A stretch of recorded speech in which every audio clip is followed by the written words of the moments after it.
وَلْتَكُنْ مِنْكُمْ أُمَّةٌ يَدْعُونَ إِلَى الْخَيْرِ وَيَأْمُرُونَ بِالْمَعْرُوفِ وَيَنْهَوْنَ عَنِ الْمُنْكَرِ وَأُولَئِكَ هُمُ الْمُفْلِحُونَ.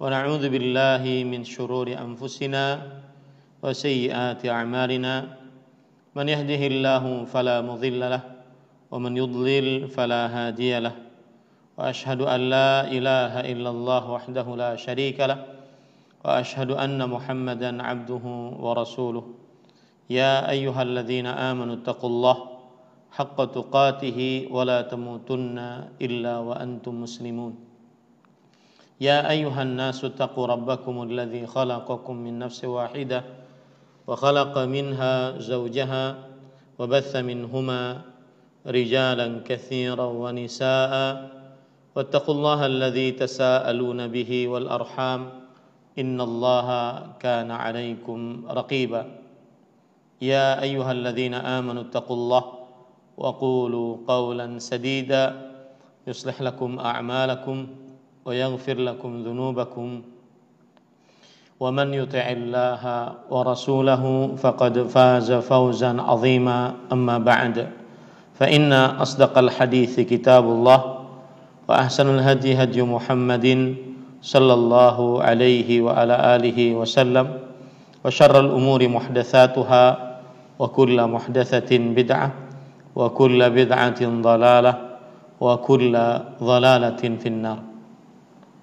Alhamdulillah, kita bersyukur pada Allah Subhanahu wa taala pada hari ini, hari Sabtu malam Ahad 6 Zulqa'dah 1441 Hijriah, kita dimudahkan oleh Allah Subhanahu wa taala untuk kembali duduk bersama di dalam kajian rutin setiap Sabtu malam Ahad, membaca kitab Umdatul Ahkam min kalami khairil anam yang ditulis oleh Al-Hafidh Abdul Ghani Al-Maqdisi rahimahullahu ta'ala. Selama masa pandemi COVID-19 kita mengadakan kajian Umdatul Ahkam secara online. Salawat dan salam semoga selalu Allah berikan pada Nabi kita Muhammad sallallahu alaihi wa ala alihi wasallam, pada keluarga beliau, para sahabat, serta orang-orang yang mengikuti beliau sampai hari kiamat kelak. Dengan nama-nama Allah yang husna dan sifat-sifatnya yang ulia, kita berdoa, Allahumma inna nas'aluka ilman nafi'an wa rizqan tayyiban wa amalan mutaqabbala. Wahai Allah, sesungguhnya kami mohon kepada Engkau ilmu yang bermanfaat, rezeki yang baik, dan amal yang diterima. Allahumma amin.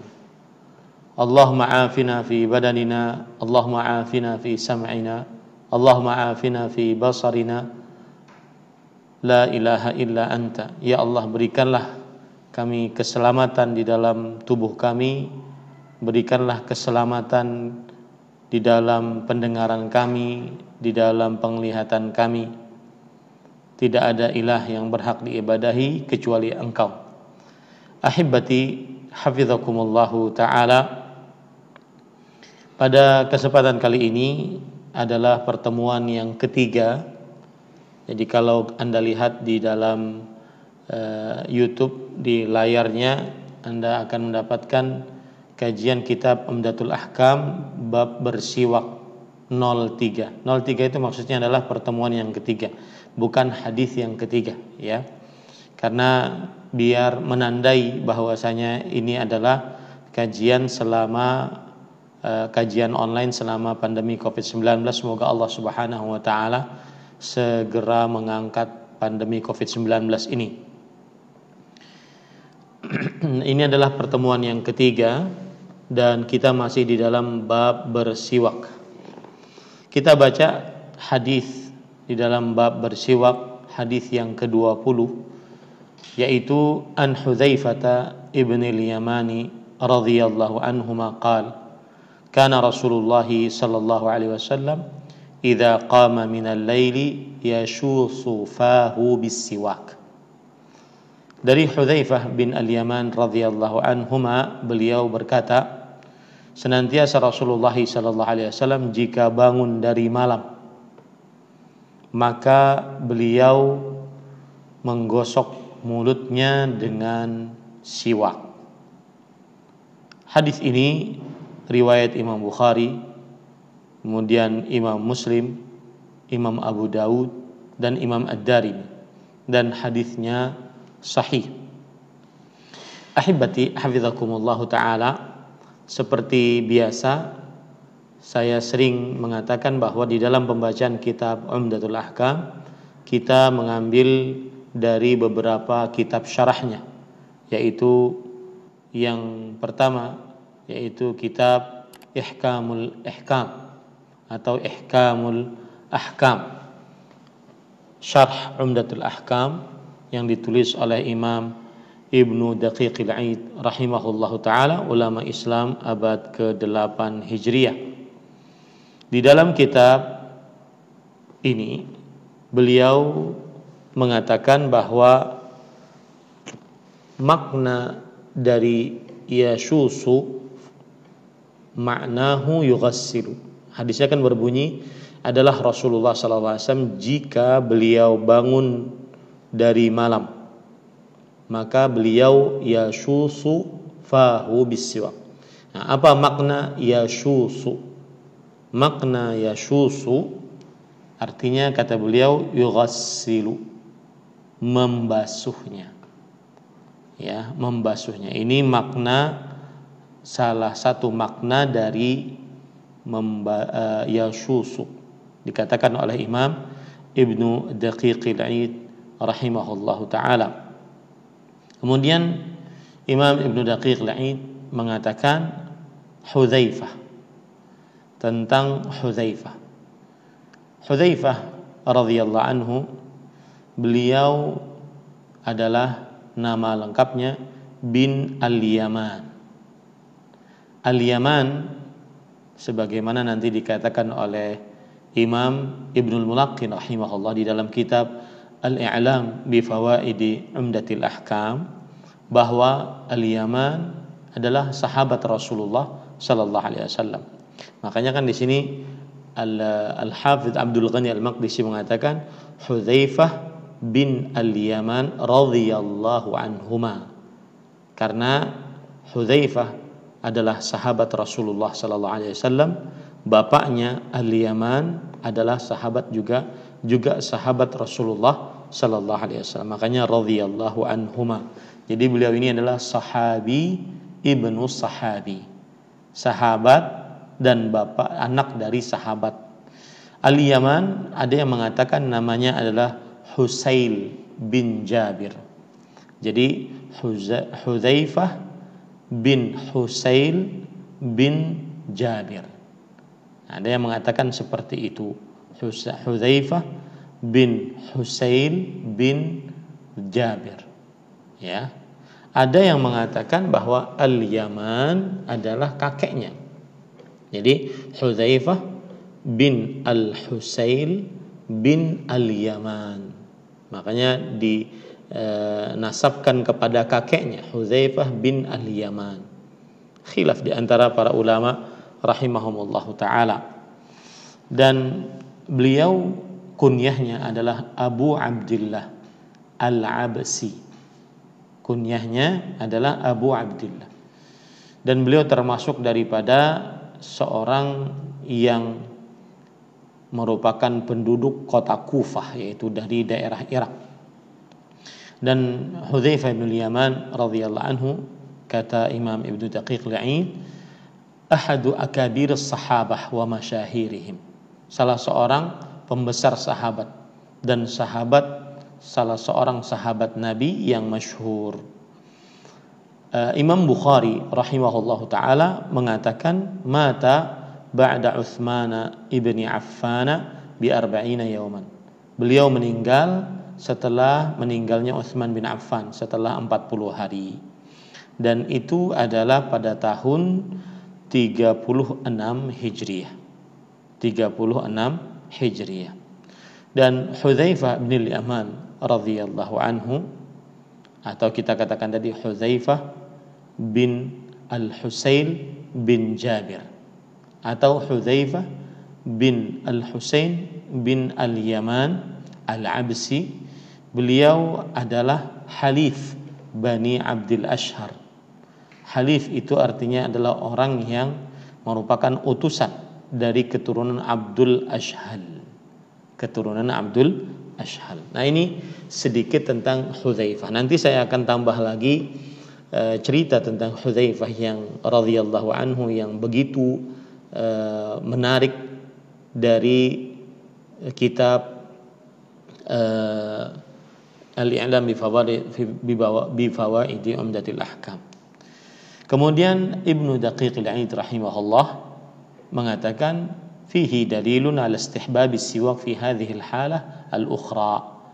Di dalam hadis ini terdapat dalil tentang anjuran untuk bersiwak di dalam keadaan yang lain, wahyal qiyamu minan naum, yaitu dalam keadaan bangun dari tidur. Karena pada hadis yang pertama yaitu dianjurkan untuk bersiwak saat mau berwudu dan saat mau sholat. Nah, ini di hadis yang kedua yaitu dianjurkan untuk bersiwak saat bangun dari tidur. Kemudian beliau mengatakan sebab kenapa dianjurkan untuk bangun dari bersiwak saat bangun dari tidur, annan nauma muqtadin litaghayyuril fam, karena orang yang tidur atau tidur itu mengkonsekuensikan berubahnya bau mulut, dan siwak adalah alat untuk membersihkan mulut. Makanya disunnahkan saat berubah bau mulut untuk bersiwak. Kemudian Imam Ibnu Daqiq al-Aid mengatakan yasusu, yaitu menggosok, kalau bahasanya kata beliau tadi. Nah, beliau mengatakan para ulama berbeda penafsiran di dalam yasusu. Ada yang mengatakan yudalliku, yaitu memijat-mijatnya, jadi giginya dipijat-pijat, ya, memijat-mijatnya. Ada yang mengatakan yughassilu, membasuhnya. Membasuhnya berarti masukkan air kemudian mengeluarkannya. Ada yang mengatakan yang yunaqi, yaitu membersihkannya. Maka yang benar adalah kata Imam Ibnu Daqiq awal al-aqrab, dan pendapat yang pertama yaitu memijat gigi-gigi tersebut, yaitu membersihkannya, ini yang lebih dekat maknanya. Nah, kemudian Imam Ibnu Daqiq al-Aid rahimahullah mengatakan wa qawluhu idza qama min al-lail zahiruhu yaqtadi ta'liqul hukmi bimujarradil qiyam. Artinya adalah Nabi Muhammad SAW jika bangun dari malam. Jika bangun dari malam. Secara lahiriah hadis ini mengkonsekuensikan bahwa hukum tergantung kepada bangun. Tergantung kepada bangun. Artinya kapan bangun dari tidur maka hendaknya seseorang bersiwak. Entah itu bangunnya malam atau bangunnya siang hari, yang penting tidur. Karena segala macam tidur merubah bau mulut. Artinya ada illat, ada sebab saat bangun tidur. Entah itu tidur di malam hari atau tidur di siang hari, dua-duanya mengkonsekuensikan berubahnya bau mulut. Nah, ini ahibati hafizakumullahu ta'ala. Jadi kata-kata idza qama minal lail, jika bangun di malam hari, ini tidak menunjukkan bahwasanya bersiwak hanya dilakukan saat bangun di malam hari. Sedangkan jika bangun tidur di siang hari maka tidak dilakukan siwak, tidak. tetapi illatnya ada pada tidurnya. Karena tidur merubah bau mulut, maka dianjurkan untuk bersiwak setelahnya. Maka tidur apapun berarti berubah bau mulut, maka berarti dianjurkan untuk bersiwak saat setelah bangun dari tidur di waktu apapun. Nah, ini adalah penjelasan dari Al-Imam Ibnu Daqiqil Aid, ulama Islam abad ke-8 Hijriah, karena beliau wafat pada tahun 702 Hijriah. Sekarang kita ambil dari kitab Al-I'lam bi Fawaidi Umdatil Ahkam yang ditulis oleh Imam Ibnu Al-Mulaqqin rahimahullahu taala, ulama Islam abad ke-9 Hijriah, karena beliau wafat pada tahun sekitar 804 Hijriah. Taib. Di sini menarik para ikhwan yang dirahmati oleh Allah Subhanahu wa taala. Beliau menjelaskan hadis ini, dan seperti biasa Imam Ibnul Mulaqqin rahimahullah dalam kitab beliau Al-I'lam bi Fawaidi Umdatil Ahkam banyak sekali faedah-faedah. Kata beliau bahwasanya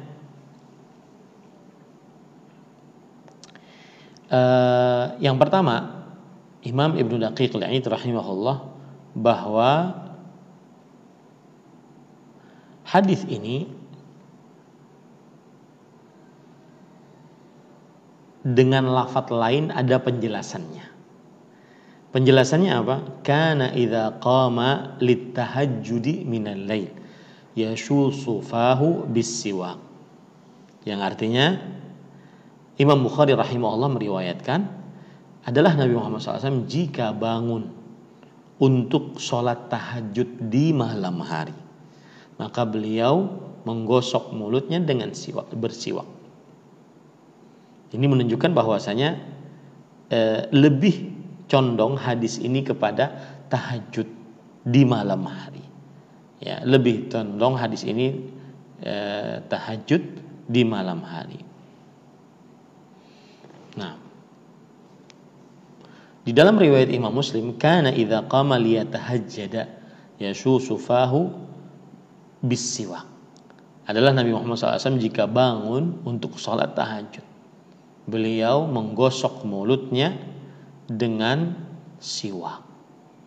Beliau menggosok mulutnya dengan siwak.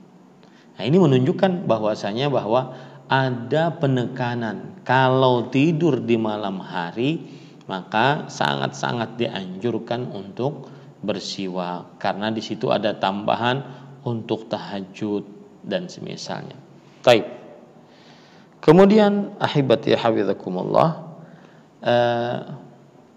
beliau kemudian menyebutkan tentang biografi Hudzaifah bin Al-Yaman radhiyallahu anhu. Sama seperti Imam Ibnu Daqiqil Aid rahimahullah, Ibnul Mulaqqin menyebutkan tentang bahwa Hudzaifah bin Al-Yaman adalah sahabi ibnu sahabi, sahabat Nabi dan anak dari sahabat Nabi. Al-Yamani, ya, ini namanya adalah Husail.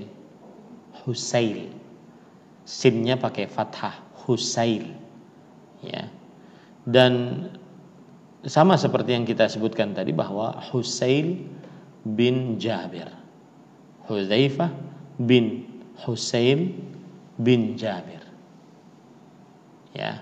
Jadi Al-Yaman itu adalah nama bapaknya ataupun nama kakeknya. Khilaf di antara para ahli sejarah. Nah, kemudian ahibati hafizakumullahu taala,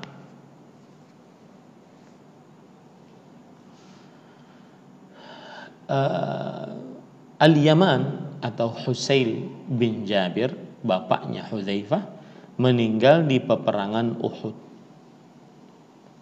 Dibunuh oleh sebagian kaum muslimin karena menganggap bahwa bapaknya Hudzaifah bin Yaman adalah seorang kaum musyrikin. tergolong dari kaum musyrik. Jadi dibunuh tanpa sengaja karena dianggap bahwa ini adalah orang-orang musyrik.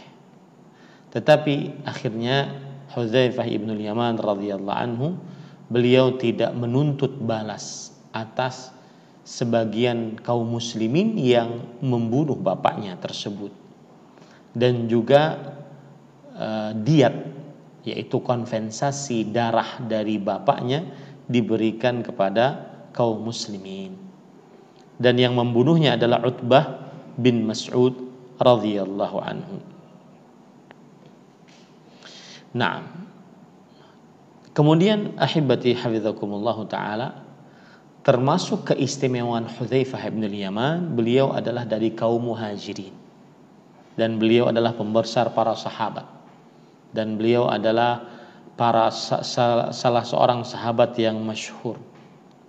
Beliaulah yang diutus oleh Rasulullah sallallahu alaihi wasallam untuk menemui orang atau untuk melihat orang-orang kafir Quraisy pada peperangan Khandaq. Dan akhirnya beliau setelah diutus kembali, beliaulah yang membawa kabar bahwasanya orang-orang kafir Quraisy memang ingin pergi menuju kota Madinah, ingin menghancurkan kaum muslimin. Dan termasuk keistimewaan Hudzaifah bin Yaman, beliau disebut dengan sahibu sirri Rasulillah sallallahu alaihi wa ala alihi wasallam. Umar bin Khattab radhiyallahu anhu bertanya kepada Hudzaifah bin Yaman tentang orang-orang munafik. Artinya di dalam catatan Hudzaifah bin Yaman, atau lebih tepatnya ingatan Hudzaifah bin Yaman radhiyallahu anhuma, bahwa ada orang-orang, nama-nama orang munafik. Nah, ini kan keistimewaan karena yang memberitahukan hanya Rasulullah sallallahu alaihi wa ala alihi wasallam. Maka ditanya, Umar bin Khattab radhiyallahu anhu sering bertanya kepada Hudzaifah. Yang menariknya adalah kalau Hudzaifah bin Yaman radhiyallahu anhu mensalati jenazah seseorang, maka Umar bin Khattab ikut menyalatinya, karena berarti bukan orang munafik. Tapi kalau seandainya Hudzaifah bin Yaman radhiyallahu anhu tidak menyalati jenazah seseorang, maka Umar bin Khattab pun tidak menyalatinya, karena berarti itu orang munafik. Ya. Dan sebagaimana sudah saya sebutkan bahwa beliau mempunyai gelar sahibus sir, yaitu sahabat Nabi yang menyimpan rahasia-rahasia yang diberitahukan oleh Rasulullah sallallahu alaihi wasallam. Nabi Muhammad sallallahu alaihi wasallam memberitahukan nama-nama orang-orang munafik secara satu-satu kepada Hudzaifah ibnul Yaman radhiyallahu anhu. Makanya beliau adalah sahabat Nabi yang paling paham tentang hal itu. Dan ahibati hafizakumullah taala, di dalam Sahih Muslim disebutkan bahwa Hudzaifah bin Yaman radhiyallahu anhu berkata, laqad haddatsani Rasulullah sallallahu alaihi wa ala alihi wasallam bima yakunu hatta taqum as-sa'ah ghaira anni lam as'aluhu ma yakhruju ahlul madinati minha wa inni la'alamun nas bi kulli fitnatin hiya kainah. Sungguh Rasulullah SAW telah memberitahukan kepadaku tentang apa yang akan terjadi sampai hari kiamat. Akan tetapi aku belum pernah bertanya kepada beliau apa yang mengeluarkan penduduk kota Madinah dari kota Madinah. Dan sungguh aku mengetahui manusia yang paling tahu tentang huru hara yang terjadi dan akan terjadi di hari kemudian. Ini tentang Hudzaifah ibnul Yaman radhiyallahu anhu.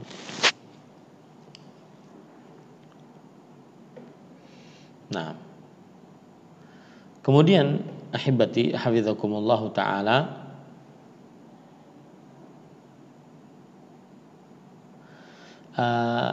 Imam Ibnu Al-Mulaqqin rahimahullah mengatakan idza qama minal lail. Di dalam hadis kan disebutkan jika bangun dari malam.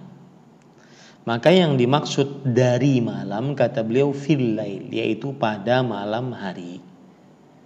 Bukan berarti bangun dari malam, bukan, tetapi bangun di malam hari. Hal ini persis seperti yang disebutkan oleh Allah dalam surat Al-Jumu'ah ayat 9. Ya, idza nudiya lis-salati min yaumil jumu'ah fa idza nudiya lis-salati min yaumil jumu'ah. Jika dikumandangkan azan dari hari Jumat. Maksud dari di sini adalah pada hari Jumat, yaitu pada hari Jumat. Nah, kemudian ahibati hafizakumullah taala, Imam Ibnu Daqiq al-Aid menyebutkan makna yasusu.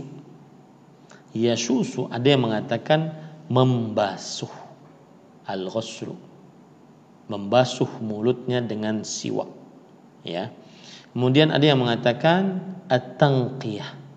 Yasusu artinya adalah tanqiyah, artinya membersihkan. Kemudian ada lagi yang mengatakan yaitu yudalliqu, yaitu memijat-mijatnya. Ada lagi yang mengatakan yaitu al-haqqu, yaitu mengkritisinya. Jadi giginya itu dikritisi, gitu ya. Ada lagi yang mengatakan yakni bil asba', artinya membasuh, membersihkannya dengan mulut. Bersiwak dengan gigi, dengan jari jemari, dengan jari jemari. Kemudian Imam Ibnu Daqiq al-Aid rahimahullah mengatakan di dalam kitab beliau bahwa Imam Nawawi rahimahullah menguatkan pendapat, yaitu pendapat yang ketiga, yaitu memijat-mijatnya. Jadi bangun dari malam maka bersiwak, yaitu dipijat-pijat giginya. Azharu hadhil aqwal ats-tsalits, kata Imam An-Nawawi rahimahullahu taala. Nah, kemudian ahibati, Imam Ibnu Al-Mulaqqin rahimahullah juga mengatakan bahwa istihbabus siwak fi halil qiyam minan naum. Di dalam hadis ini berarti ada anjuran bersiwak pada saat bangun dari tidur.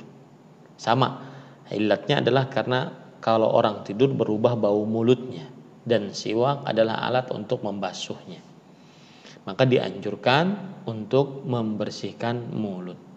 Kemudian beliau mengatakan, wa idza kana kadzalik fala farqa baina naumil laili wan nahar. Kalau demikian sebabnya, yaitu berubahnya bau mulut, maka tidak berbeda apakah itu tidur di malam hari atau tidur di siang hari. Karena yang paling penting tidur, dan tidur mengkonsekuensikan bau mulut, dan itu bisa di malam hari atau di siang hari. Maka ini menunjukkan para ikhwan yang dirahmati oleh Allah Subhanahu wa taala bahwa seseorang apabila dia bangun dari tidur maka dianjurkan untuk bersiwak. Disebutkan dari Aisyah radhiyallahu anha secara marfu' bahwasanya man istaka awwalan nahar wa akhirahu kana ma'al muqarrabin fil firdaus. Barang siapa yang bersiwak di pagi hari dan di akhir hari, yaitu di sore hari, maka dia akan bersama para malaikat yang dekat dengan Allah di surga Firdaus. Dia akan bersama para malaikat yang dekat di surga Firdaus.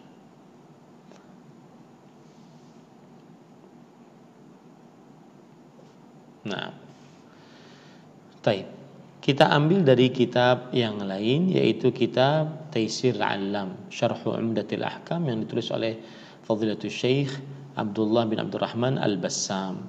Beliau mengatakan bahwa secara umum hadis ini maksudnya adalah kecintaan Nabi Muhammad SAW terhadap kebersihan.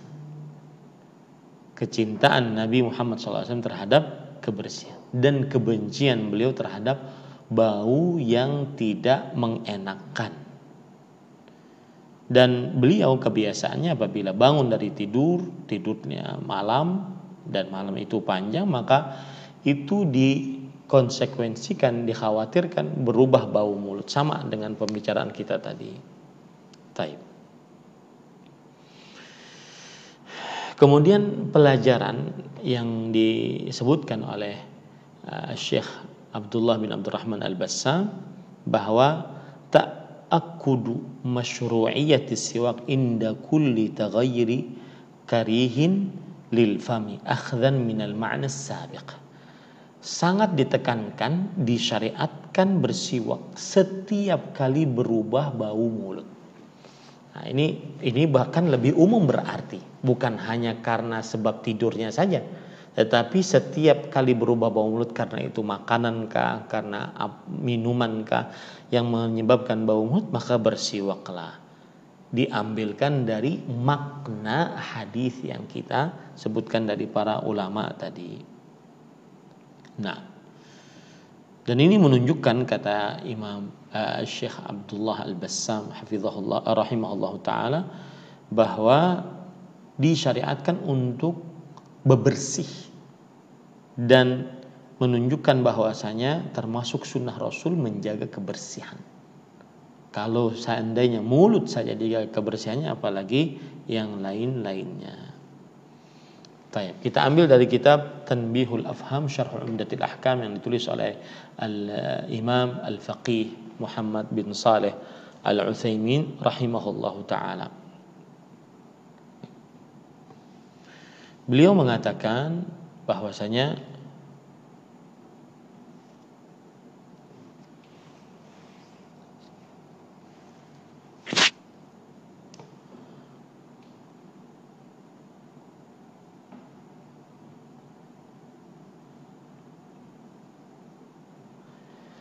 hampir sama. Semuanya yang disebutkan sudah sama, ya, sama saja. Begitu juga di dalam kitab Syarah Umdatul Ahkam yang ditulis oleh Fadilatul Syekh Al-Allamah Dr. Sa'ad Asy-Syithri hafizahullah taala, hampir sama. Baik. Sekarang kita baca hadis yang selanjutnya. Hadis yang ke-21, an Aisyah radhiyallahu anha qalat, dakhala Abdurrahman ibnu Abi Bakar As-Siddiq radhiyallahu anhuma ala Nabi sallallahu alaihi wasallam wa ana musnidatuhu ila sadri wa ma'a Abdurrahman siwakun ratbun yastannu bihi fa abaddahu Rasulullah sallallahu alaihi wasallam basarahu fa akhadtu as-siwaka fa qabadtuhu wa tayyabtuhu thumma dafa'tuhu ila an-nabi sallallahu alaihi wasallam fastanna bihi fama ra'aitu Rasulullah sallallahu alaihi wasallam istanna istinanan qattu ahsana minhu fama ada an faragha Rasulullah sallallahu alaihi wasallam rafa'a yadahu aw isba'ahu thumma qala fi ar-rafiqil a'la thalathan thumma qada wa kanat taqul mata baina haqinati wa dhaqinati. Aisyah radhiyallahu anha berkata, Aisyah radhiyallahu anha berkata, Abdurrahman bin Abi Bakar As-Siddiq masuk radhiyallahu anhuma, masuk menemui Nabi Muhammad sallallahu alaihi wasallam. Dan aku adalah sandaran Rasulullah sallallahu alaihi wasallam ke dadaku. Jadi Rasulullah sallallahu alaihi wasallam ketika sakit, beliau bersandar di dadanya Aisyah radhiyallahu anha. Dan Abdurrahman bin Abi Bakar As-Siddiq radhiyallahu anhuma membawa siwak yang masih basah, artinya masih basah. Beliau bersiwak dengannya. Fa'abaddahu, maka kemudian Rasulullah sallallahu alaihi wasallam menajamkan pandangannya kepada Abdurrahman. Maka Aisyah radhiyallahu anha berkata, aku mengambil siwaknya, kemudian aku gigit-gigit, kemudian aku bersihkan, kemudian aku berikan kepada kemudian aku berikan minyak wangi, kemudian aku berikan kepada Rasulullah sallallahu alaihi wasallam. Lalu beliau bersiwak. Maka aku tidak pernah melihat Rasulullah sallallahu alaihi wasallam bersiwak sama sekali lebih baik dari keadaan tersebut. Maka setelah beliau bersiwak, beliau mengangkat tangannya atau jari telunjuknya. Kemudian beliau bersabda, pada tempat yang paling tinggi sebanyak 3 kali. Kemudian beliau meninggal. Dan Aisyah radhiyallahu anha berkata, Rasulullah SAW wafat di antara haqinati, yaitu di antara leherku, wa dhaqinati, yaitu dadaku. Leher dan dada. Wafat Rasulullah SAW di pangkuan Aisyah radhiyallahu anha wa ardhaha. Baik.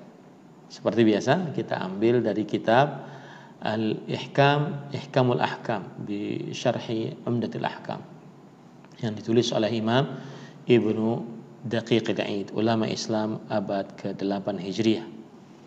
Beliau mengatakan pada hadis ini,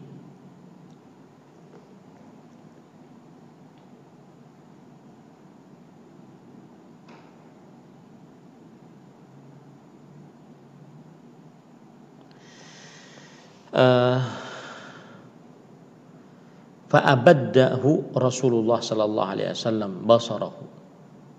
Abaddahu artinya menajamkan. Rasulullah SAW menajamkan pandangan beliau. Ya, menajamkan pandangan beliau kepada Abdurrahman bin Abu Bakar As-Siddiq radhiyallahu anhuma. Dan diriwayatkan bahwasanya Umar bin Abdul Aziz ketika dalam keadaan sekarat mau wafat, Umar bin Abdul Aziz seorang tabi'i mengatakan ajlisuni. Maka kata beliau, tolong dudukkan aku. Maka pun orang-orang pun mendudukkan beliau. Kemudian beliau berkata, ana alladhi amartani faqassartu wa nahaitani fa'asaitu walakin la ilaha illa anta. Thumma rafa'a ra'sahu fa'abadda an-nazar faqala inni la ara khadrah ma hum bi insin wala jin thumma qubid.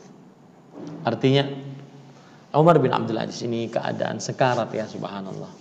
Mudah-mudahan kita diwafatkan dalam keadaan sehat, dalam keadaan baik, ya. Karena saya sering mengatakan bahwa salah satu nikmat Allah terbesar di dunia adalah seorang diwafatkan dalam keadaan husnul khatimah. Lihat Umar bin Abdul Aziz, seorang tabi'i, bahkan khalifatul muslimin, amirul mu'minin di zamannya. Bahkan beliau disebut-sebut sebagai khalifah Rashid yang kelima, saking adil dan makmurnya rakyat pada zaman beliau. Beliau mengatakan saat dalam keadaan sekarat, analladzi amartani faqassartu. Ya Allah, akulah hamba yang engkau perintahkan, tetapi aku meremehkan perintahku. Wa nahaitani fa'asaitu. Dan engkau, ya Allah, telah melarangku, tetapi aku melanggarnya. Akan tetapi la ilaha illa anta. Akan tetapi tidak ada ilah yang berhak diibadahi kecuali engkau. Ini menunjukkan beliau di akhir hayatnya mengucapkan la ilaha illa anta. Kemudian beliau mengangkat kepalanya dan menajamkan pandangannya. Kemudian beliau bersabda, sungguh aku melihat banyak orang, banyak yang hadir. Mereka semua, subhanallah, saya merinding. Mereka semua bukan manusia dan bukan jin. Setelah itu beliau diwafatkan oleh Allah subhanahu wa ta'ala. Mudah-mudahan kita juga diberikan husnul khatimah. Wallahi para ikhwah,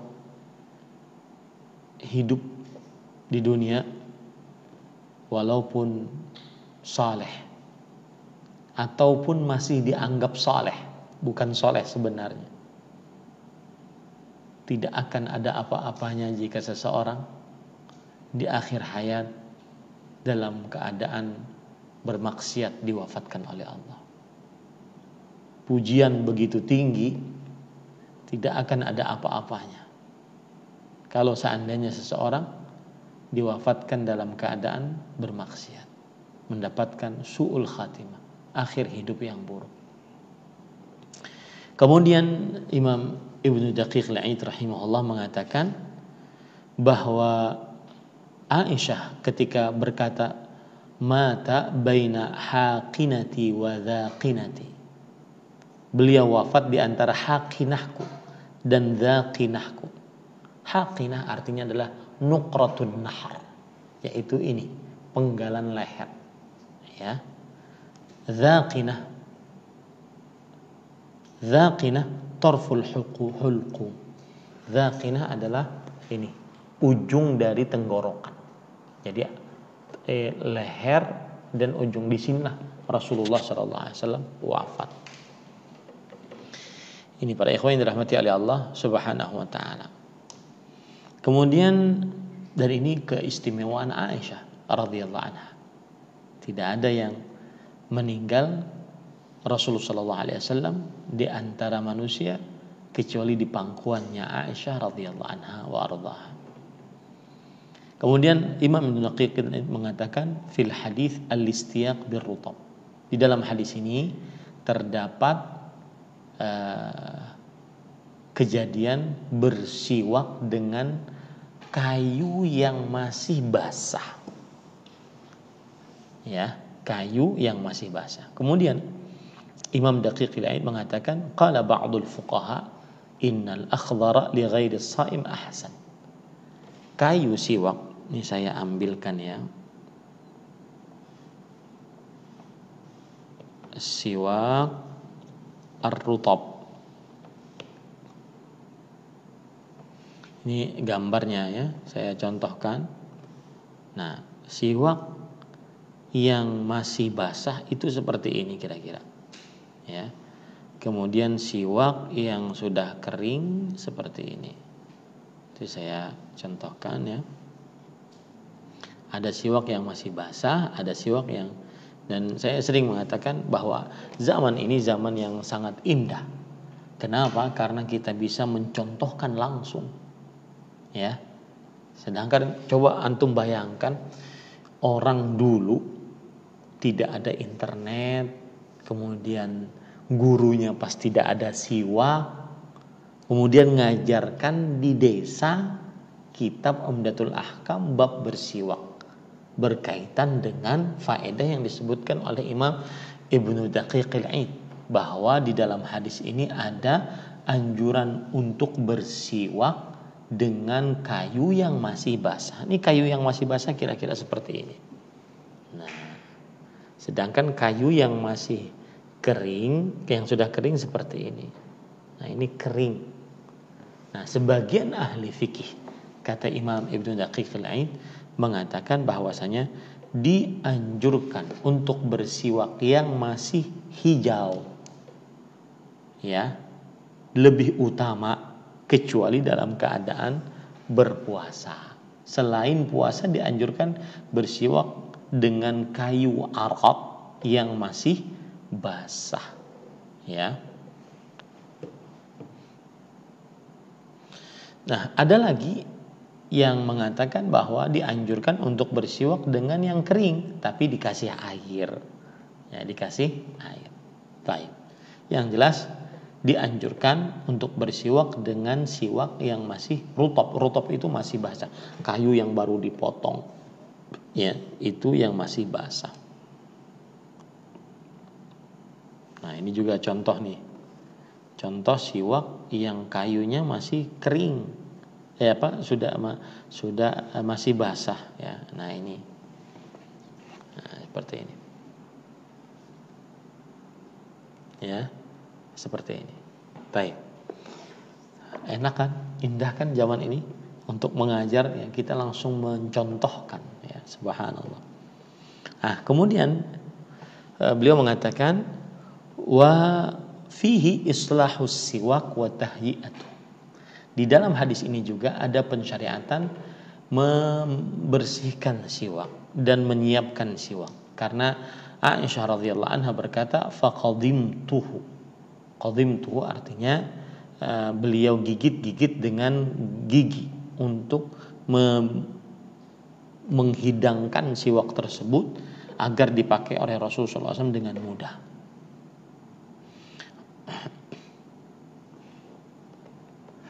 Nah, makanya sebagian ulama tadi mengatakan bahwa dianjurkan untuk bersiwak dengan yang rutab, dengan kayu yang masih basah. Adapun kalau seandainya kayunya sudah habis kering, maka dimasukkan ke dalam air agar bisa digigit-gigit dan dirapikan sehingga bisa dipakai. Nah, kemudian di dalam hadis ini juga kata Imam Ibnu Daqiq al-Aid rahimahullah bahwa al-istiyak bisiwakil ghair, bahwa boleh bersiwak dengan siwak orang lain. Nah, tentunya dalam masa pandemi Covid-19 susah ini untuk dilakukan. Karena dikhawatirkan ya, berdasarkan penelitian yang ada dikhawatirkan menularkan. Ya. Tetapi dibolehkan untuk bersiwak secara umum selain di masa pandemi, bersiwak dengan siwak orang lain. Ya. Wa fihi al-amal bima yufhim min al-isyara wal harakat. Kata Imam Dudaqiqi, dalam hadis ini juga terdapat faedah, yaitu mengamalkan sesuatu yang diberikan isyarat yang bisa dipahami ataupun harakat yang bisa dipahami. Kenapa? Karena Rasulullah SAW kan waktu itu beliau bersandar di badannya Aisyah. Kemudian masuk Abdurrahman bin Abi Bakar As-Siddiq radhiyallahu anhu sambil bersiwak, dan Rasulullah SAW melihat dengan menajamkan pandangan. Nah, ini Aisyah radhiyallahu anha paham. Dan ini pelajaran para ikhwah yang dirahmati oleh Allah, bahwa seorang istri semestinya dia sangat memahami tentang kebiasaan suaminya. Ya, sangat memahami tentang kebiasaan suaminya. Dan saya beri salah satu kiat sebenarnya.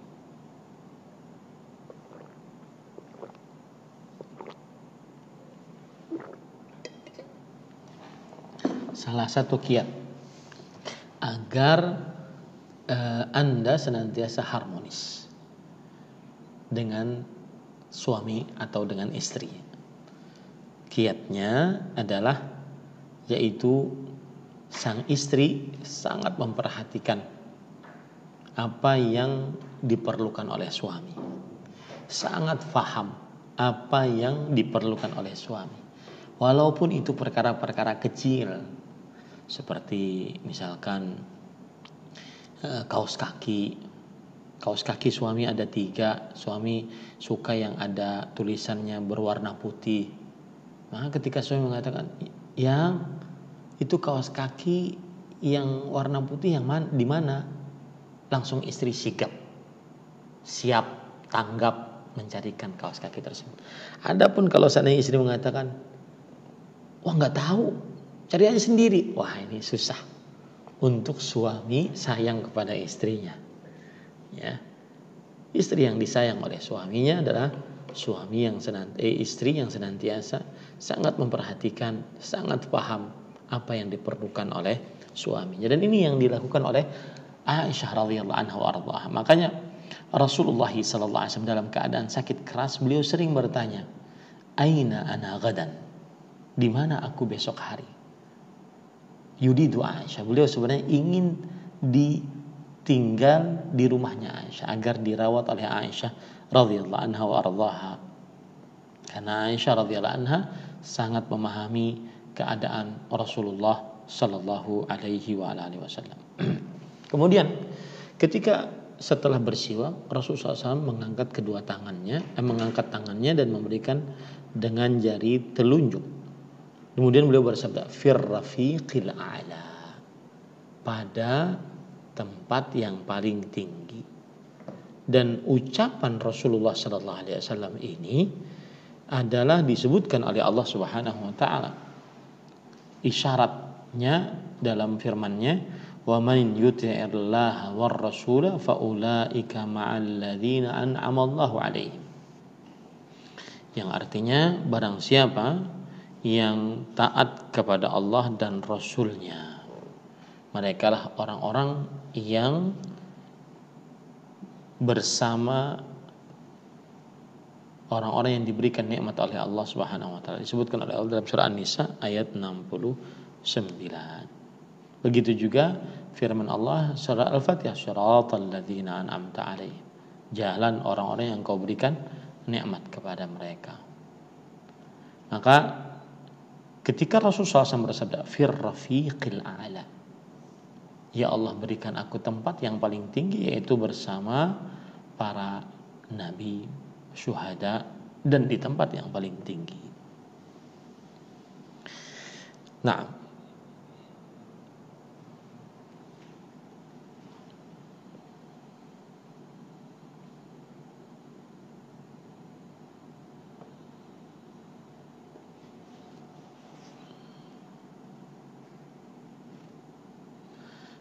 itu beberapa dalil atau beberapa faedah dari kitab Ihkamul Ahkam, Syarh Umdatul Ahkam yang ditulis oleh Imam Daqiqilain.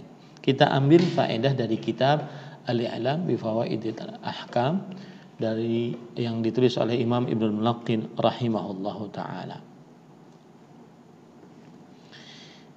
Nah, ahibati hafizakumullah, di sini disebutkan tentang biografi Abdurrahman bin Abi Bakar As-Siddiq radhiyallahu anhu. Abdurrahman bin Abi Bakar As-Siddiq adalah saudara laki-laki Aisyah radhiyallahu anhu dan saudara kandung.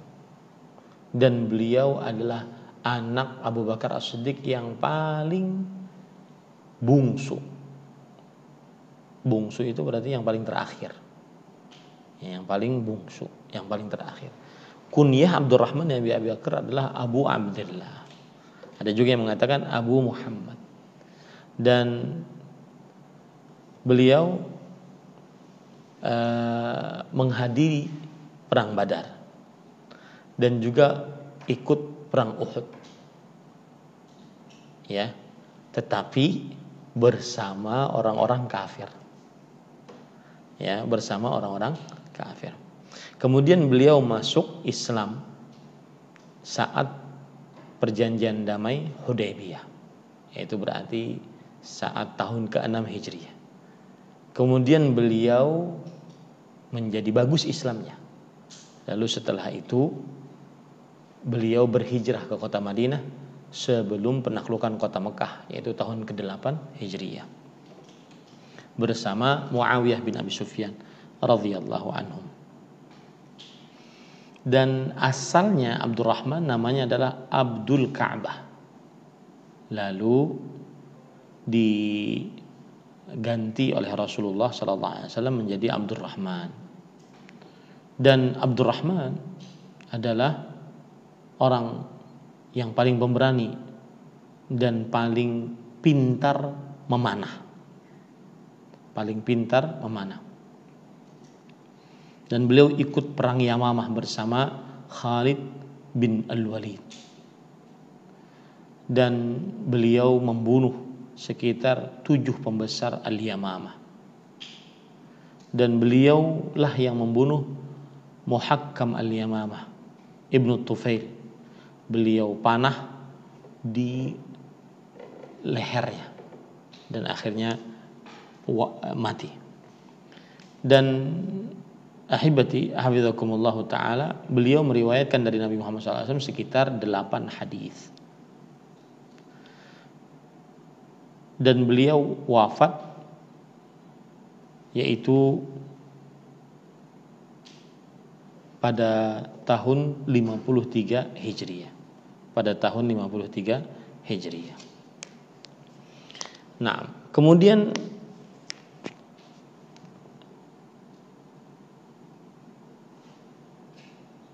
beberapa faedah juga yang disebutkan oleh Imam Ibnu Mulaqqin rahimahullah, sama bahwasanya di dalam hadis ini al-istiwaq bis-siwak ar-rutab, dianjurkan untuk bersiwak dengan siwak kayu yang masih basah, sebagaimana yang dilakukan oleh Abdurrahman bin Abi Bakar As-Siddiq radhiyallahu anhuma.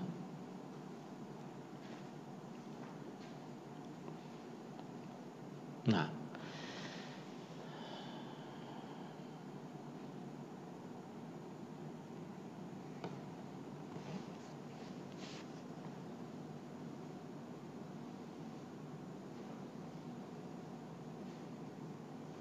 Taib, kita ambil dari kitab Taisir al-Allam yang ditulis oleh Syekh Abdullah bin Abdurrahman Al-Bassam. Di sini beliau menyebutkan bahwasanya Aisyah radhiyallahu anha menceritakan bagaimana besarnya kesukaan Rasulullah SAW terhadap siwak. Beliau senantiasa sangat suka bersiwak, sampai dalam keadaan sekarat pun beliau bersiwak. Dan ahibati hafizakumullah ta'ala, pelajaran yang kita bisa ambil dari hadis ini adalah yaitu bolehnya bersiwak dengan siwak orang lain setelah membersihkannya. Bolehnya bersiwak dengan siwak orang lain setelah membersihkannya. Nah, ini beberapa pelajaran dari kitab Taisir al-Alam. Kita ambil dari kitab Tanbihul Afham. Syekh Al-Allamah Abdurrahman Muhammad bin Saleh Al-Utsaimin rahimahullahu taala menyebutkan beberapa pelajaran. Kata beliau, masyru'iyatus siwak fi kulli waqt. Dianjurkan bersiwak pada setiap waktu. Karena Nabi Muhammad sallallahu alaihi wasallam membolehkan, bahkan menyetujui Abdurrahman bin Abi Bakar untuk bersiwak. Artinya bersiwak di setiap waktu. Kemudian ahibati hafizakumullah taala, ini menunjukkan, kata Imam Ibnu Utsaimin, quwwatu qalbin Nabi sallallahu alaihi wasallam wa ribatu ja'shihi haitsu lam yadhhal 'ani tasawwuq wa du'a halal maut. Ini kekuatan hati Rasulullah sallallahu alaihi wasallam yang mana beliau tidak lupa untuk bersiwak dan untuk berdoa saat dalam keadaan sekarat. Dan ini termasuk keistimewaan yang sangat luar biasa. Kemudian dari hadis ini juga Imam Ibnu Utsaimin mengatakan itsbatu 'uluwillahi 'azza wa jalla fis sama'. Penetapan tentang tingginya Allah Subhanahu wa taala di langit. Penetapan tentang tingginya Allah Subhanahu wa taala di langit. Kemudian juga di dalam hadis ini kata Syekh Muhammad bin Shalih Al-Utsaimin rahimahullah, fadilatu Aisyah bi husni mu'asyaratiha Nabi sallallahu alaihi wasallam wa wafatuhu fi hijriha wa baituha wa yaumuha. Ini keutamaan Aisyah yang mana beliau sangat baik mengurus Rasulullah SAW, dan wafatnya beliau di rumah Aisyah, di pangkuan Aisyah, di hari penggiliran Nabi Muhammad SAW terhadap Aisyah. Dan tidak pernah akan ada yang seperti itu kecuali Nabi Muhammad sallallahu alaihi wa kecuali Aisyah radhiyallahu anha wa ardhaha. Nah, kita ambil dari kitab Syarh Umdatul Ahkam yang ditulis oleh Syekh Al-Allamah Dr. Sa'ad Asy-Syithri hafizahullah taala. Kata beliau di dalam hadis ini, jawazud dukhul ala man kana fi siyaqil maut yahtadir wa annahu la yuhbas an man kana fi siyaqil maut illa man kana yata'adzal marid min dukhuli alaihi. Bolehnya memasuki orang yang dalam keadaan sekarat. Bolehnya masuk menemui orang yang dalam keadaan sekarat. Ya. Dan bahwasanya tidak boleh ditahan kecuali orang yang mau masuk tersebut menyakiti orang yang dalam keadaan sekarat. Dan dalam hal ini Abdurrahman bin Abi Bakar As-Siddiq adalah saudara sekandung Aisyah radhiyallahu anha. Oleh sebab itulah beliau berani masuk menemui Rasulullah SAW dalam keadaan sekarat. Kemudian kata Syekh Al-Allamah Dr. Sa'ad Asy-Syithri hafizahullah, yu'khadhu minal hadits anna nufus ahli al-iman tata'allaq bit-ta'at walau fi siyaqil maut. Diambil dari hadis ini bahwa jiwa orang-orang beriman itu sangat erat kaitannya dengan ketaatan walaupun dalam keadaan mau meninggal. Subhanallah. Lidzalika ta'allaqat nafsun Nabi sallallahu alaihi wasallam bi ta'ati siwak. Oleh sebab itulah Nabi Muhammad sallallahu alaihi wasallam terkait jiwanya untuk bersiwak karena itu sebuah ketaatan. As-siwaku madharatun lil fami wa mardatun lirrabb. Siwak adalah membersihkan mulut dan mendatangkan ridho Allah Subhanahu wa taala. Jadi inilah yang sering saya katakan tadi, bahwa nikmat Allah yang paling terbesar yang pernah Allah berikan kepada hamba di dunia adalah mati di dalam keadaan beramal saleh, mati dalam keadaan husnul khatimah. Semua harta, tahta, wanita, sebesar apapun, rumah mega, mobil mewah, harta melimpah ruah, ya, itu tidak ada nilainya jika seseorang mati dalam keadaan su'ul khatimah. Adapun orang yang miskin, melarat, penyakitan mungkin, tetapi dia mendapatkan husnul khatimah, itu nikmat terbesar yang Allah Subhanahu wa taala pernah berikan kepada manusia. Nah, kemudian ahibati hafizakumullah taala, Syekh Al-Allamah Dr. Sa'ad Asy-Syithri hafizahullah, beliau juga mengatakan في الحديث استناد الرجل على زوجته في محضر أقاربها وأنه لا حرج في ذلك ومراعاة الزوجة لزوجها وخدمتها له. Di dalam hadis ini bolehnya bersandar suami kepada istrinya meskipun ada saudara-saudara istri, ya, meskipun ada saudara-saudara istri, dan ini tidak mengapa. Artinya seseorang menampakkan keharmonisannya di hadapan keluarga tidak mengapa, asalkan tidak dalam keadaan terlalu vulgar. Kemudian juga ahibati hafizakumullah taala,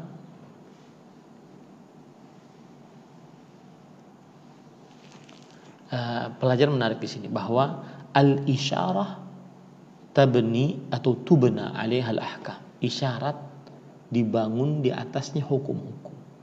Nabi Muhammad sallallahu alaihi wasallam memberikan isyarat kepada Aisyah, yaitu bahwa beliau ingin untuk bersiwak sebagaimana Abdurrahman bin Abi Bakar As-Siddiq radhiyallahu anhu bersiwak. Maka isyarat bisa dibangun di atasnya hukum-hukum. Kemudian ahibati hafizakumullah taala, ketika Rasulullah SAW mengatakan fir rafiqil a'la, artinya adalah alhiqni fir rafiqil a'la, letakkan aku pada tempat yang paling tinggi.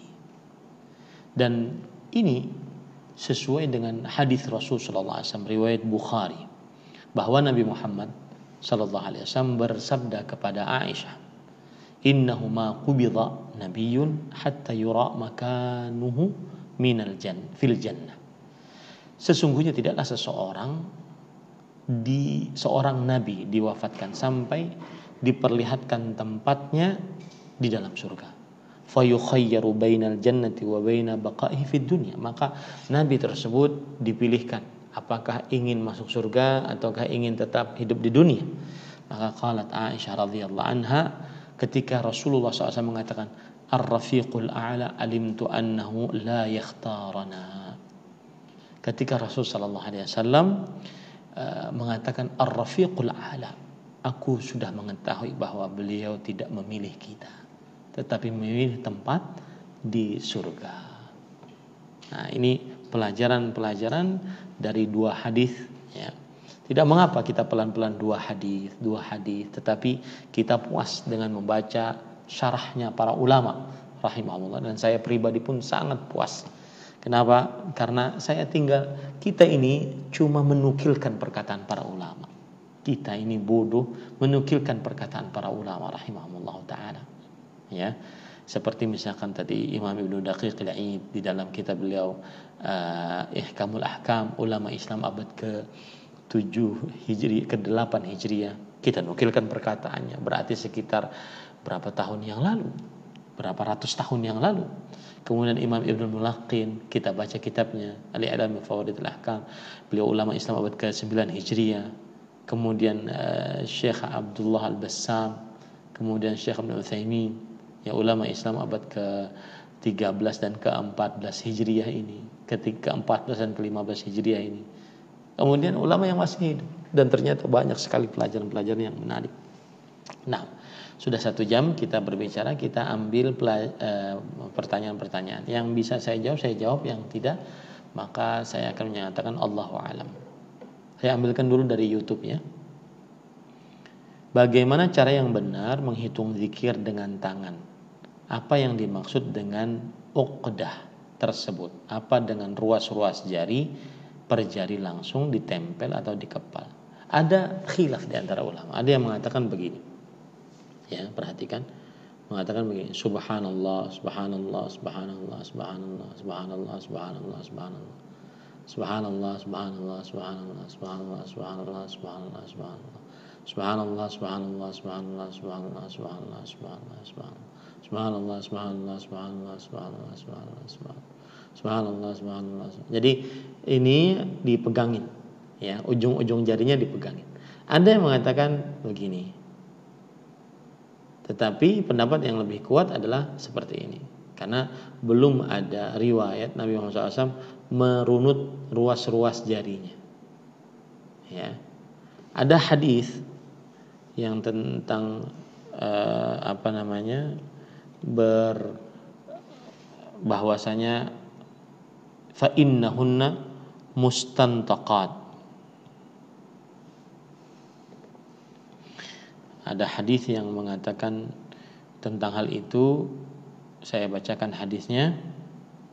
Hadis riwayat Imam Tirmidzi, Imam Abu Dawud, Imam Ahmad dari sahabat Nabi Yasyirah bahwa Rasulullah SAW bersabda kepada para wanita, "Alaikunna bit-tasbih wat-tahlil wat-taqdis wa'qidna bil anamil fa innahunna mas'ulatun mustantaqat wala taghfalna fatansayna rahmah." Hendaknya kalian mengucapkan subhanallah, la ilaha illallah, ya, subuhun qudus, dan hitunglah dengan al-anamil. Hitunglah itu begini. Nah, begini. Ya. Hitunglah. Sesungguhnya jari anamil unmulah itu ini, ruas jari. Ya. Ini anamil namanya nih. Ini. Ujung-ujung dari jari jemari. Mereka akan diminta pertanggungjawaban dan mereka akan berbicara. Dan janganlah kalian lalai, maka nanti kalian akan tidak dapat rahmat Allah Subhanahu wa taala. Nah, dan juga dinukilkan oleh para ulama bahwasanya boleh memakai tasbih sebagaimana hadis riwayat Imam Ahmad dalam kitabnya Al-Musnad bahwa Juwairiyah anha kanat tusabbihu bin nawa. Juwairiyah beliau bertasbih dengan nawa. Nawa itu artinya biji kurma. Ya. Maka apabila ada orang bertasbih, kita tidak melarangnya. Tetapi lebih utama dengan unmulah. Menghitungnya dengan unmulah itu ini, ujung jari. Nah, seperti itu. Wallahu a'lam. Kemudian apakah menggunakan sikat gigi sama dengan bersiwak? Nah, ini perhatikan para ikhwah.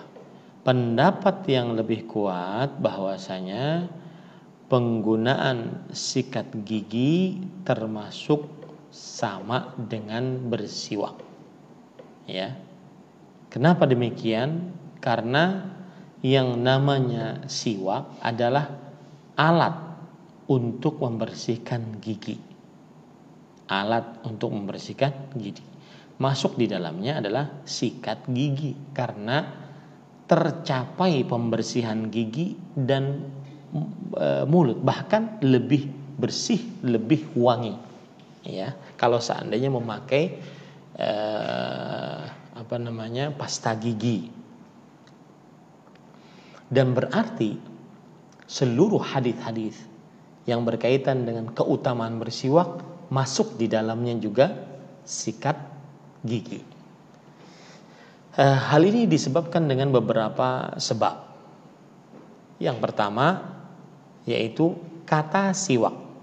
Siwak itu secara bahasa adalah memijat-mijat gigi. Maka segala sesuatu alat yang digunakan untuk memijat-mijat gigi itu disebut dengan siwak. Ya, disebut dengan siwak. Ini yang pertama. Kemudian yang kedua, Nabi Muhammad SAW tidak hanya bersiwak dengan kayu arak yang saya contohkan tadi, saya perlihatkan tadi, tetapi beliau bersiwak dengan kayu arak tersebut memang kebanyakannya dengan itu. Tetapi beliau juga biasa bersiwak atau pernah bersiwak dengan selain itu. Seperti misalkan bahwasanya Nabi Muhammad SAW dalam hadis riwayat Imam Ahmad diceritakan oleh Abdullah bin Mas'ud, kuntu ajtani li Rasulillah SAW siwakan minal arak.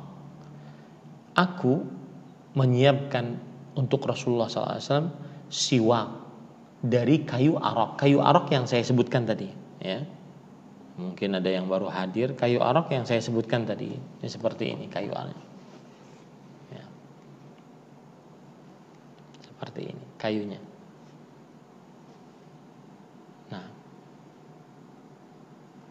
Nah, tetapi di sana Rasulullah SAW pernah bersiwak dengan selain kayu arak. Seperti misalkan kayu dari pelepah kurma. Nah, beliau pernah bersiwak dengan itu. Kayu dari pelepah kurma.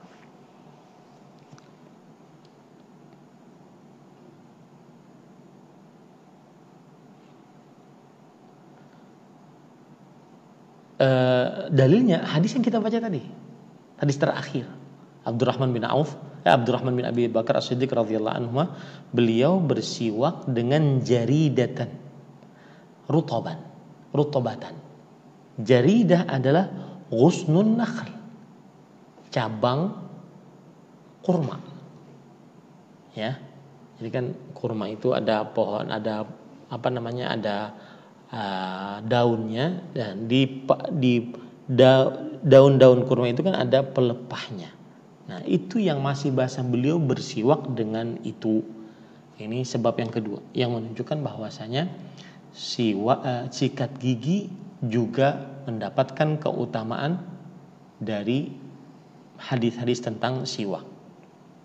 Kemudian yang ketiga, Nabi Muhammad SAW ketika memerintahkan para sahabatnya untuk bersiwak, tidak pernah menentukan untuk para sahabatnya pohon tertentu diambil untuknya bersiwak. Dan orang-orang Arab sering bersiwak dengan berbagai macam cara, ya, bersiwak dengan bajunya, bersiwak dengan kayu arak, bersiwak dengan pelepah kurma dan semisalnya. Yang keempat, para ahli fikih tidak membatasi hukum siwak hanya pada kayu arak. Maka sebagaimana perkataan Imam An-Nawawi rahimahullah, beliau mengatakan di dalam kitab Al-Minhaj Syarah Nawawi ala Sahih Muslim, wa yustahabbu an yastaka bi'udin min arak, dan dianjurkan untuk bersiwak dengan kayu dari arak. Wa bi ayyi syai'in istaka mimma yuzilu taghayyur hasala siwaka kal khirqah wa al khashinah was sa'd wal ushnan. Dan dengan apa saja seseorang bersiwak yang bisa menghilangkan perubahan bau mulut, maka sudah termasuk daripada siwak. Seperti kain yang kasar, seperti juga sesuatu, ya, yang bisa digunakan untuk membersihkan. Ini perkataan dari Imam An-Nawawi rahimahullah. Begitu juga perkataan Imam Ibnu Abdul Bar di dalam kitab beliau At-Tamhid. Kata beliau, kullu ma jalal asnana wa lam yu'dhiha wa la kana min zinatin nisa fajaizun listisaq istinani bihi. Dan segala yang membersihkan gigi dan tidak menyakiti gigi dan bukan dari perhiasan perempuan, maka boleh bersiwak dengannya. Jadi Saya lebih condong kepada pendapat ini.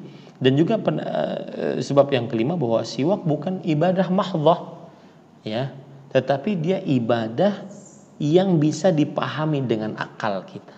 Ibadah mahdhah adalah ibadah yang kita murni beribadah hanya karena kita menghambakan diri kepada Allah. Kita paham atau tidak paham. Tetapi siwak bukan ibadah mahdhah, tetapi bisa dipahami. Untuk apa kita bersiwak? Maksudnya adalah membersihkan mulut, membersihkan mulut dan menghilangkan bau mulut. Ya, sebagaimana perkataan Syekhul Islam Taimiyah, li'anna siwaka innama syuri'a li tatyibil fam wa tathhirihi wa tanzifihi. Karena siwak disyariatkan hanya untuk membersihkan mulut, mensucikannya dan membaguskannya. Ini ahibati hafizakumullah taala. Pertanyaan selanjutnya, sebelum sholat kita sudah sikat gigi, saat dalam sholat ternyata masih ada sisa makanan, kita usahakan keluarkan sulit. Bagaimana hukumnya? Maka jawabannya, kalau memang sulit untuk dikeluarkan, maka biarkan. Tidak usah untuk dikeluarkan. Karena kalau dikeluarkan, tetapi dianjurkan untuk dikeluarkan agar tidak mengganggu kekhusyuan. Dan jangan ditelan batal sholatnya. Allahu a'lam. Kecuali kalau tidak sengaja. Bagaimana menghilangkan was-was dalam ibadah? Karena teman saya berwudu sampai basah dan mengulang sholatnya. Ini was-was. Menghilangkannya adalah pertama berdoa kepada Allah. Sering-sering membaca doa ayat Al-Quran dan doa-doa minta perlindungan seperti ayat kursi, ya, kemudian 2 ayat terakhir dari surah Al-Baqarah, kemudian Al-Ikhlas, Al-Falaq, An-Nas. Sering-sering baca itu, kapan saja, berapa saja. Kemudian yang kedua, berdoa dengan doa-doa yang diajarkan oleh Rasulullah SAW, minta perlindungan dari syaitan, seperti a'udzubillahi minasyaitonirrajim, kemudian a'udzubikalimatillahit tammat min syarri ma khalaq, kemudian bismillahilladzi la yadurru ma'a ismihi syai'un fil ardi wala fis samawati samil alim. Sering-sering berdoa ya muqallibal qulub tsabbit qalbi ala dinik. Kemudian selanjutnya adalah kalau dia beristinja, buang air besar atau buang air kecil lalu beristinja, maka beristinjalah dengan baik, lalu setelah itu dia selesai. Jangan pikirkan beristinja dengan baik, maka apa yang dia pikirkan setelah itu tidak usah ditoleh oleh matanya atau oleh perasaannya. Itu yang ketiga. Yang keempat, yaitu buang air besarlah dengan menggunakan adab yang dianjurkan dalam agama Islam, dan bersucilah dengan adab yang dianjurkan dalam agama Islam. Semoga berhenti.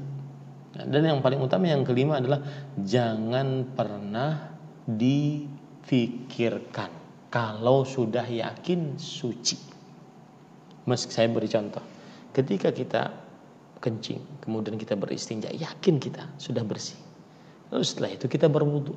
Setelah wudu ternyata ada semacam keluar sedikit atau bahkan kadang-kadang terasa, maka saat itu jangan ditoleh. Selama tidak yakin jangan ditoleh.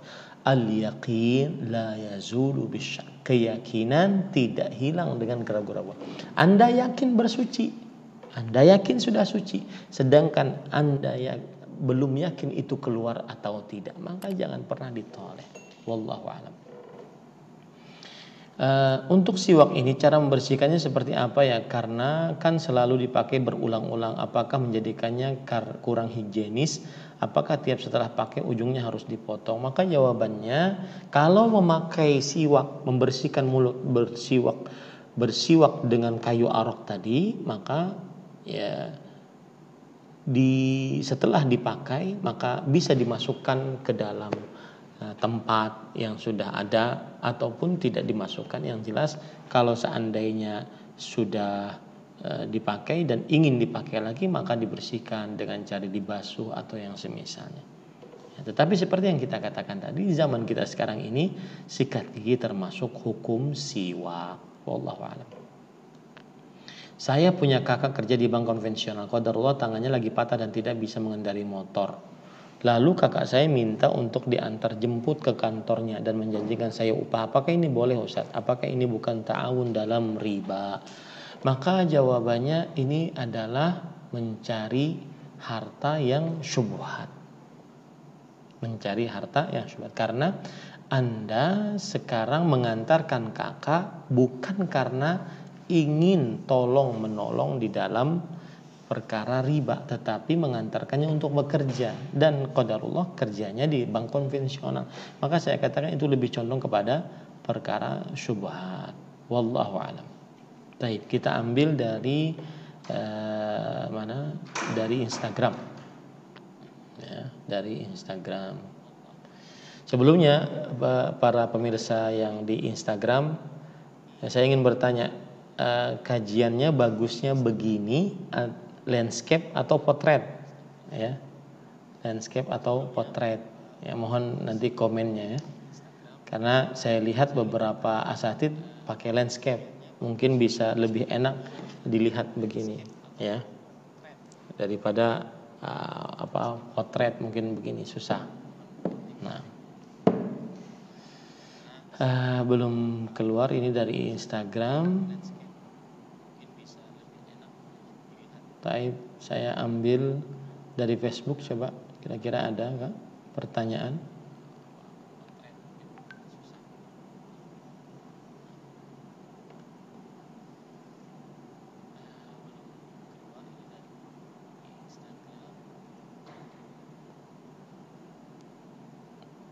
Nah, ini ada komen landscape aja Ustadz, landscape Ustadz. Baik, insya Allah landscape aja. Kita ambil pertanyaan karena di Instagram belum terlihat pertanyaan-pertanyaan. Saya ambilkan dari Facebook. Afwan, kalau kajian hadis arba'in jadwalnya hari apa ya Ustaz? Untuk masa pandemi saya tidak membahas kajian hadis arba'in, tetapi saya membahas kitab Bulughul Maram yang ditulis oleh Al-Hafidz Ibnu Hajar dalam Kitabul Jami'. Kitabul Jami' itu ada kitab adab, ada bab zikir, ada larangan, ada perintah gitu ya. Kemudian juga hadis Umdatul Ahkam. Bagaimana dengan gosok gigi dengan menggunakan pasta gigi yang mengandung siwak? Apakah dianggap bersiwak? Ini sudah saya jelaskan tadi. Alhamdulillah.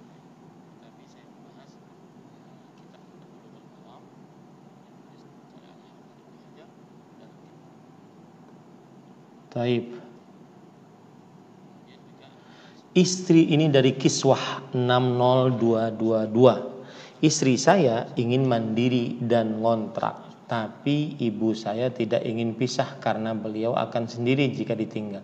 Bagaimana solusi dalam perkara ini? Maka perhatikan baik-baik. Hak istri untuk tinggal sendiri di rumah tersendiri meskipun itu kontrak, itu hak istri, yang mana suami wajib untuk menunaikannya. Allah berfirman, askinuhunna min haitsu sakantum min wujdikum, yang artinya hendaknya kalian menempatkan istri-istri kalian di sebuah tempat tinggal sesuai dengan kemampuan kalian. Berdasarkan ayat ini, itu ayat disebutkan oleh Allah Subhanahu wa taala kalau tidak salah di dalam surat At-Tolaq ayat 6. Berdasarkan ayat ini, maka hak istri untuk bertempat tinggal sendiri, dan termasuk international crime, permasalahan antara mertua perempuan dengan istri. Hanya suami yang benar-benar arif bisa mendamaikan antara istri dengan ibunya. Makanya wajar istri minta untuk hidup sendiri.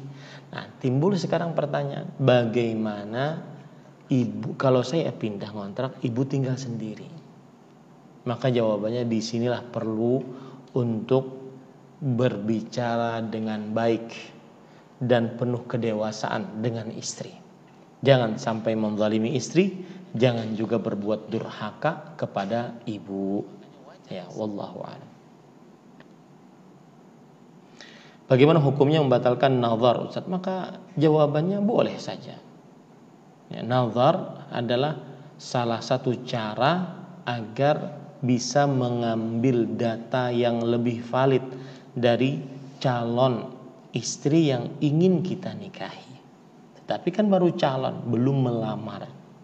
Melamar saja bisa dibatalkan, apalagi hanya sekedar nazar. Tapi saya ingatkan, laki-laki jangan sampai dia abu nazar. Abu nazar yaitu laki-laki yang suka ngelihat sana, ya. Nah, ini laki-laki ini perlu diboikot di antara para perempuan. Sudah ditandain saja itu.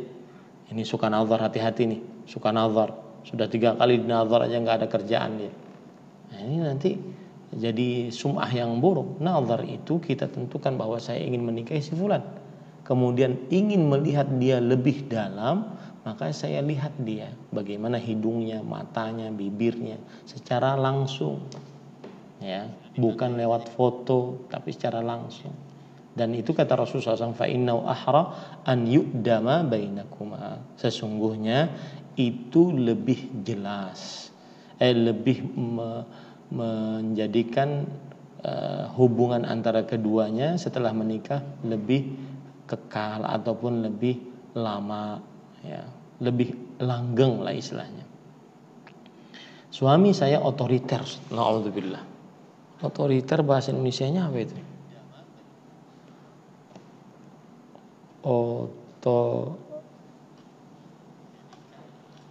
Otoriter, berkuasa sendiri, sewenang-wenang, tindakan yang otoriter, berkuasa sendiri. Kami suka beda pendapat, tapi suami nggak mau diskusi, maunya pendapatnya saja. Maka yang seperti ini sebenarnya adalah permasalahan yang sering terjadi di tengah suami istri. Permasalahan yang sering terjadi di tengah suami istri.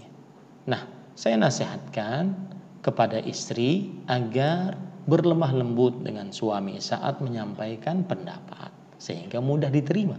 Dan saya nasihatkan untuk suami agar mencontoh Rasulullah SAW. Beliau tidak otoriter, berkuasa sendiri sewenang-wenang, karena yang namanya berkeluarga itu adalah saling tenggang rasa, saling tolong menolong dalam kebaikan dan ketakwaan.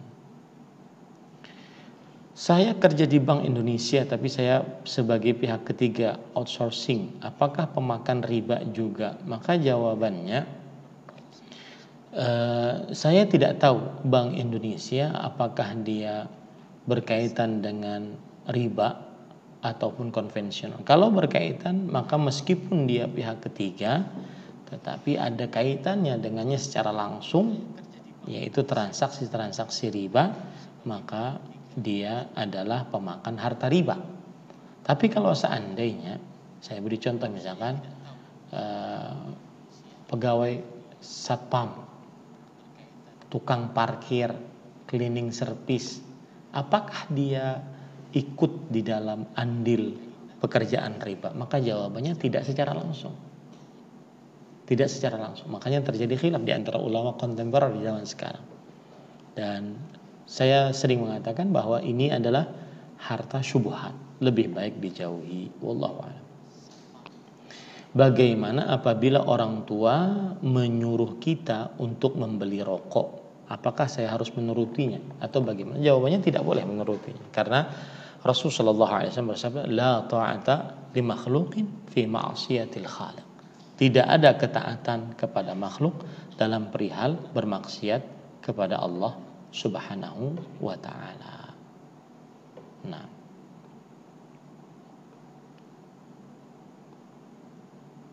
baik, kira-kira itu yang bisa kita sampaikan. Sudah 1 jam 30 menit kita belajar bersama secara online di masa pandemi COVID-19 ini. Semoga Allah Subhanahu wa ta'ala segera mengangkat wabah ini dan tidak meninggalkan penyakit sedikit pun di atas muka bumi, dan kita diberikan kesehatan dan afiat seluruhnya untuk kaum muslimin oleh Allah Subhanahu wa ta'ala. Kita cukupkan dengan kafaratul majlis. Subhanakallahumma hamdik asyhadu an la ilaha illa anta astaghfiruka wa atubu ilaik. Wa sallallahu nabiyana Muhammad walhamdulillahi rabbil alamin. Subhanakallahumma hamdik asyhadu an la ilaha illa anta astaghfiruka wa atubu ilaik. Wassalamualaikum warahmatullahi wabarakatuh.